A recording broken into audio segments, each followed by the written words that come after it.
organizing this show, and thank you everyone who has showed up for my show. So for today, we are going to make a candy box, a raw vegan, low-fat, raw vegan candy box. So all you need is, of course, your ingredients, and we're gonna start with a nice box. And this can be any box, or it can also be a nice plate or a tray, whichever you want to, whatever you want to use as for serving. And I'm going to use this beautiful box. And now first things first, we're going to prepare the box. So we're going to open the box, and obviously it is empty. And then I'm just going to take a napkin. I like to use just white napkins without any colors, any dyes. So I'll just take a napkin, and this is just for the purpose of, you know, keeping the surface of the inner surface of the box clean for the food to come in. So I have put this to my best abilities into the box. And now I have a clean surface to put the candies on. So that's ready. The next step is to wash our hands, because hygiene first.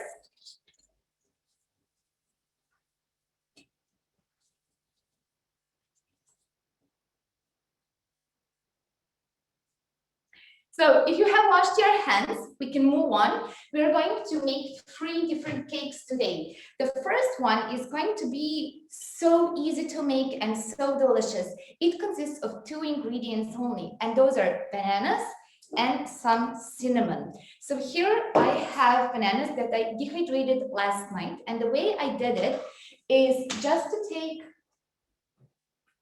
a banana, peel the banana, and then put the banana on a cutting board, and then take a knife and cut bananas lengthwise into, let's say, 3, sometimes 4 pieces, but usually it comes to 3 pieces.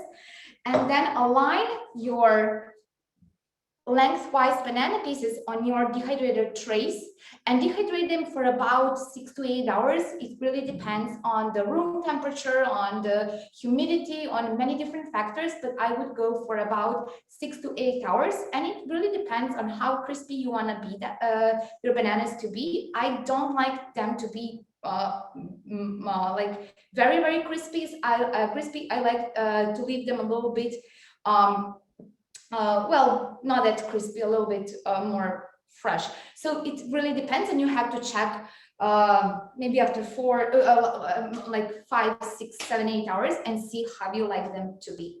So having that said, let's move on. Now I have here some dehydrated bananas, and I'm going to take 3 of them at a time and just place this piece onto a plate like this. And now I'm going to use my fingers. That's why, you know, you have to wash your hands. You're gonna press this banana into the plate. And then I'm going to take another one like this, and I'm gonna place it just on the edge of the first one. So it's going to be along this edge here, okay? And now we are going to take the third one, just like this, and we are going to place it on the edge of the second banana. And now I have these 3 pieces stuck together. And now I'm going to take some cinnamon.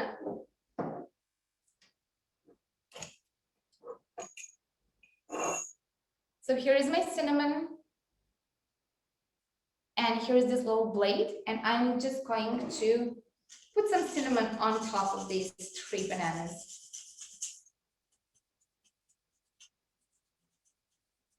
Okay, so we have that done, and now we are going to take the edges of the bananas, these 3 here on the top, and just roll them in.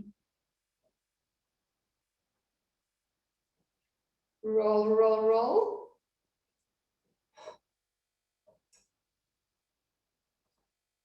And what you're left with is this. So you can arrange them a little in different styles, I would say, in different dimensions.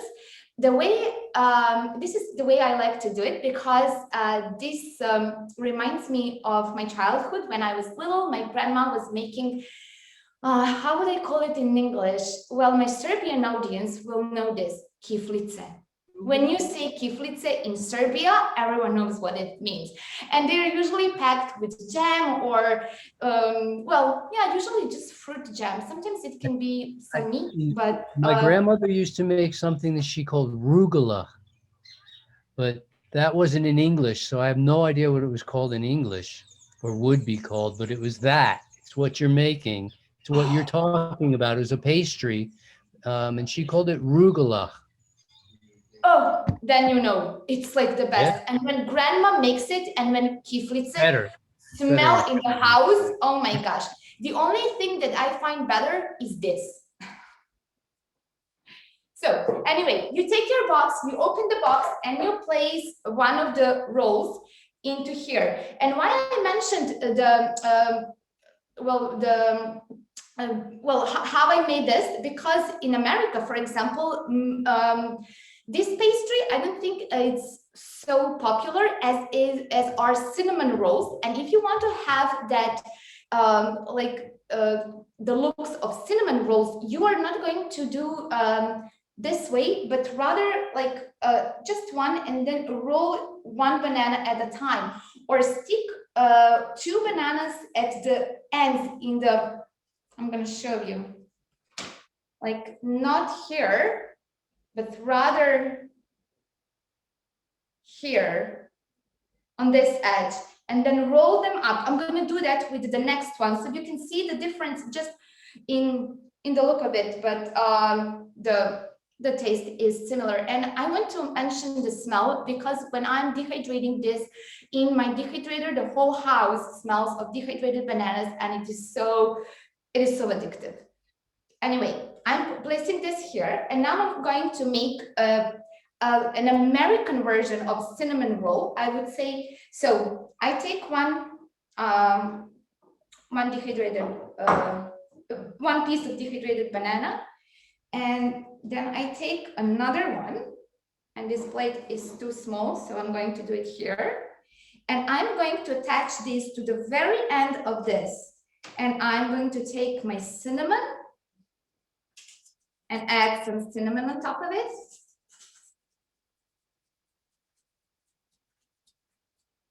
Okay, and now we are going to roll.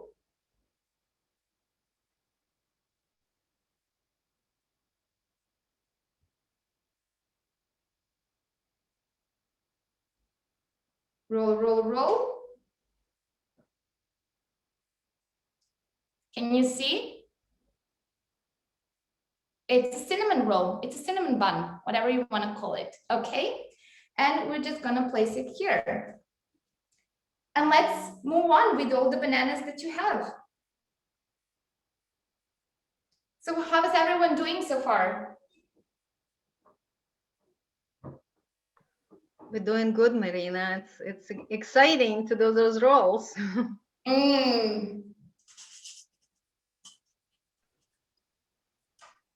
I actually soak a prune in apple juice, and I'm rolling prunes into my bananas.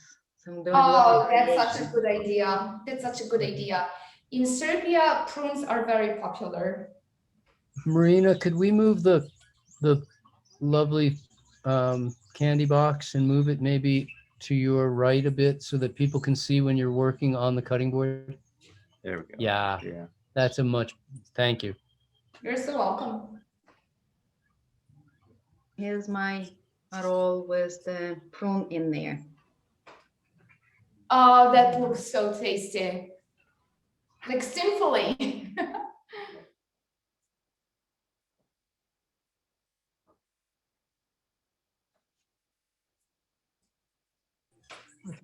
Yeah, if I was going to do this to make it like my grandma would make it, I'd use dried apricot. Because of instead of prune. the jam. Yeah. That's a That's great good. idea too.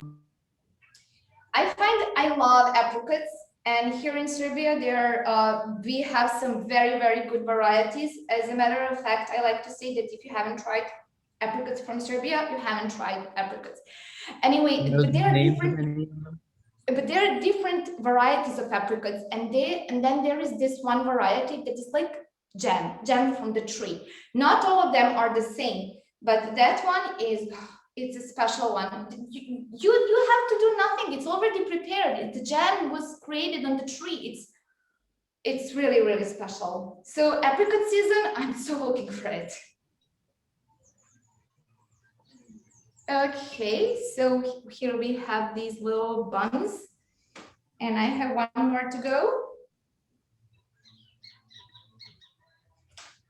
Dried figs might be too tough. Okay. It'd be tougher. The filling would be tougher than the outer. But I would take fresh the, figs would be awesome. yeah, and in you could there. do this like dried Yeah, mangoes too that wet. aren't really dry, Too wet? Yeah, that are still gooey on the inside. yeah. Oh, there's so many different combinations, and you can just play with it and find your favorite combination. But with fruit, oh, everything is so tasty. Anyway, we filled up this beautiful candy box with the first, layer, I would say, with these cinnamon buns, and now we are moving on to the next cake, which is a date. Wait a second. It's a date carob pomegranate. So what we are going to do is to take around 250 grams of pitted dates, and all these dates are fresh dates that I pitted myself just before the show. So we're going to take about 250 grams. I'm not quite sure how much that weighs in ounces. If somebody can help me. Is it 70 ounces? 250 grams. How many grams? 250. 250. 250 is a half a pound. Okay. Oh, almost Just 500 over pounds. half a pound, so it's 8.5 ounces. Okay. All right. So anyway, you take all of this, and there are two methods how you can prepare this. The one is just by hands. You place all this into a bowl, and then you just add the carob powder, and you just mold it. So we're going to do that. So we're just going to add some carob powder.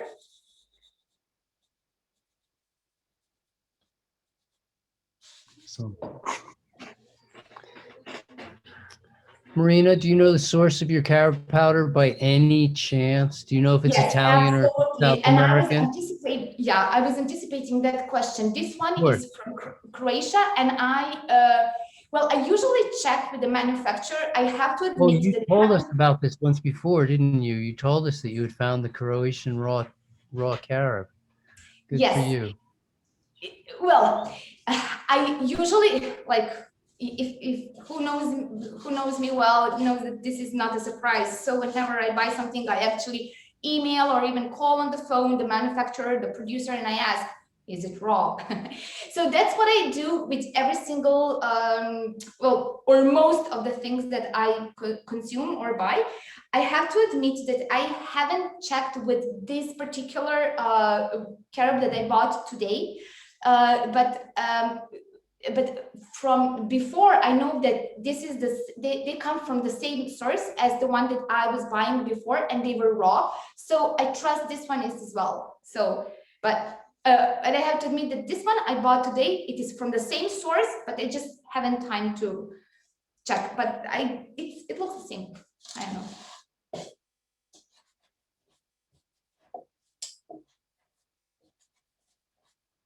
Anyway, so you make this, I like to call it dough, or you can make a really nice pastry with this, whatever you want to make with this.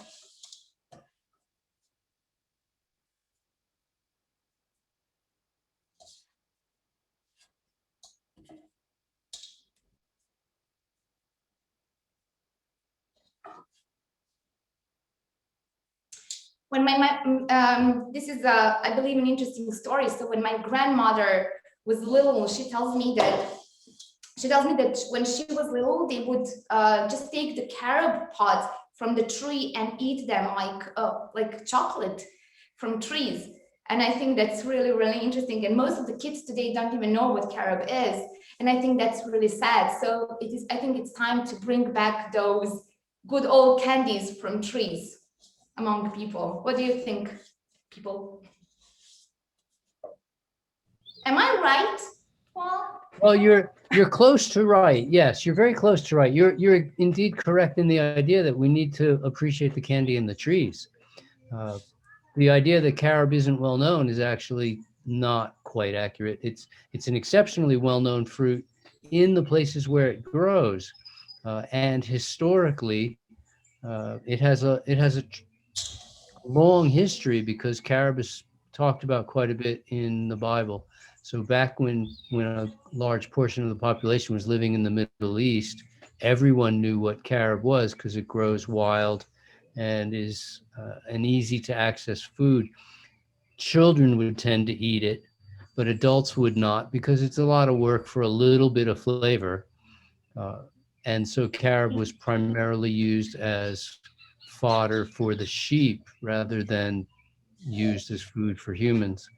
But once again, that's common with a lot of things. I mean, um, lobster used to only be pig food, so carob is a delicacy. We love it, and but it does have um, a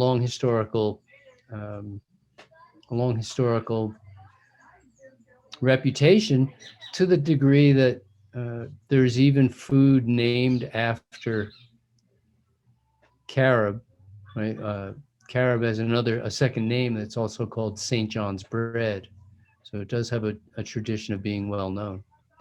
Yeah, I read about that, and I also read that the seeds from the carob used to be were used to determine how much carrot there is in a gram of gold. Correct. I think, or Correct. something like that. It was used as a measurement because carob seeds are so uniform typically that they all weigh about the same thing. So you could use a certain number of carob seeds to weigh out your gold. That's true. That's true. So we are eating gold, people. Anyway, so I took a little piece out of this mask that I made, and I'm just now rolling it among my hands, and I'm making a little bowl. And then I'm going here. I have some pomegranate seeds. So I just took the pomegranate and I took out the seeds before the show. And now I'm just going to roll this in. And lo and behold, look at this. Can you see this little monster? Beautiful. Yes, it's a beautiful monster. Yeah, it is. It looks like an alien, but it is so delicious. And now we're just going to add this to this beautiful candy box. Anyway, so here it is. And now let's move on. My hand, and then roll it into balls. Oh, I thought that was a design. Yeah. No, see how she's just rolling into balls Oh, I right do now. that So all that's the just time. dates and carob, and then she's rolling it in pomegranate seeds. Oh, that's Yeah. what she. Yeah, I love to make simple dishes, simple recipes. So for the first candy that we have in the candy box is just 2 ingredients, bananas and cinnamon. And the second is 3 ingredients, and those are dates, carob, and pomegranate seeds. And the third one is going to be so much more complicated. You won't believe it. 2 ingredients also. That's Anyway, let's move on. Okay, and the second alien is here. Look at it. I'm so proud of these little candies. Okay.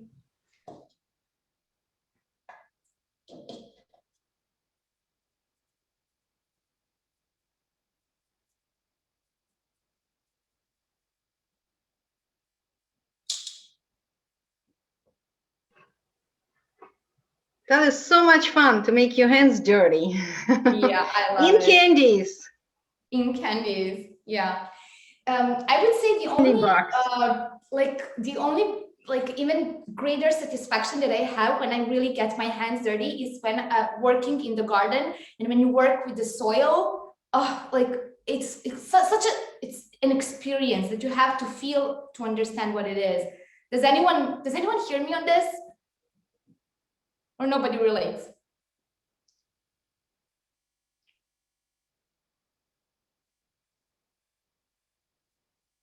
Are we there?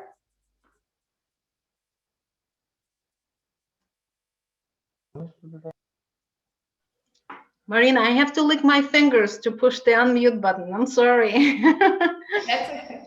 We're here with you. We're enjoying it. Thank you.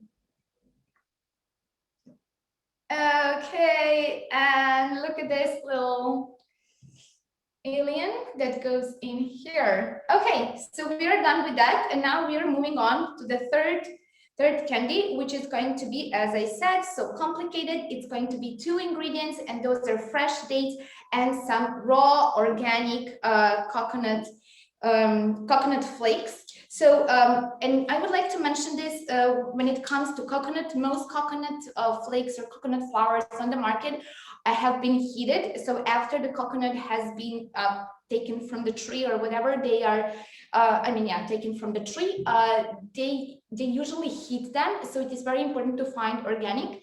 I happen to have organic raw, organic raw coconut flakes. And if anyone is interested to have some of this, they can find it on my website, hellglows.net. Anyway, please forgive my French, but I'm going to wash these hands.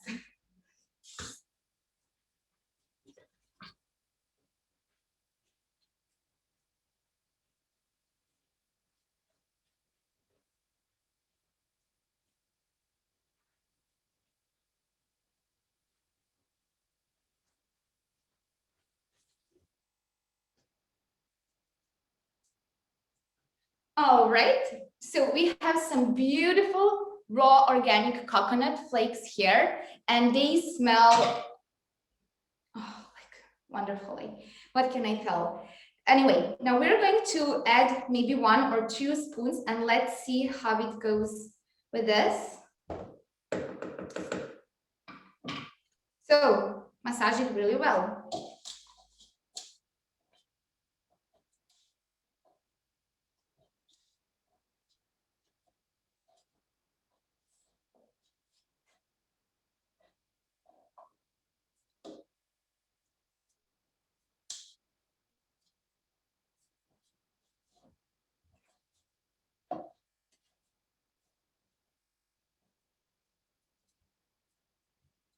And now when you make this mess that I made, and this mess that I made, now take just a little bit of it, and now we are going to roll it into a little bowl. And then if you want, just to make shapes, different shapes in our beautiful candy box, instead of having a little bowl, we are going to shape it into a cone. But you can really play with this, and you can make different shapes. It is so easy. Here, in a matter of a couple of seconds, I have my candy done, and it is so tasty. I know you want it. Okay, now let's put this here, and let's move on to the next one.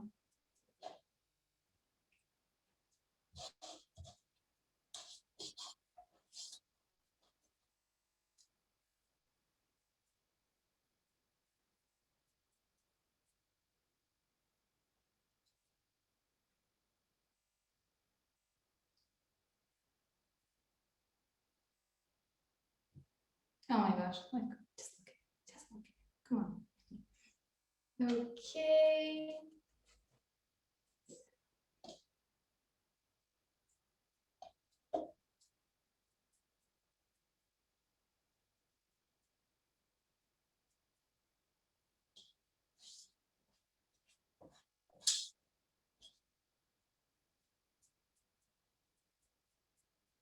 There is, like, I just want to share this. There is so much that I want to share and express when I just look at this candy box. Because I grew up around people who only know about like one type of diet, only one type of candies, only one type of candy box. And I would just like to scream sometimes on top of my voice, there is more to it. There is more than just those candies made in some factories and that are full of artificial flavorings and sugars and colors and who knows what. And you know, there's so much more to it. The nature has already made such perfect candies, and with only a couple of ingredients and in less than half an hour, you can make such a beautiful candy box. So I just want to, you know, I just want to scream on top of my voice, ah, please eat fruit. Anyway, I'm sorry. Sometimes I'm so expressive and emotional. And Well, here is Marina, you're doing the right thing by showing how to make it. So I think instead of crying, we can just show everyone, here it is, share those candies. that's right. That's right. Anyway, I'm gonna wash these hands again.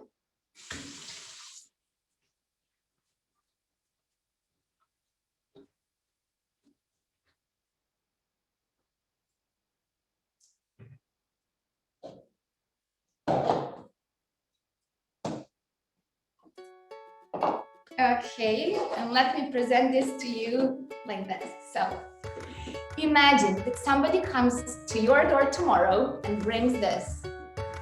Na, na, na, na. Oh, can you see? We can see it's beautiful, absolutely beautiful. And it's so tasty. Really good.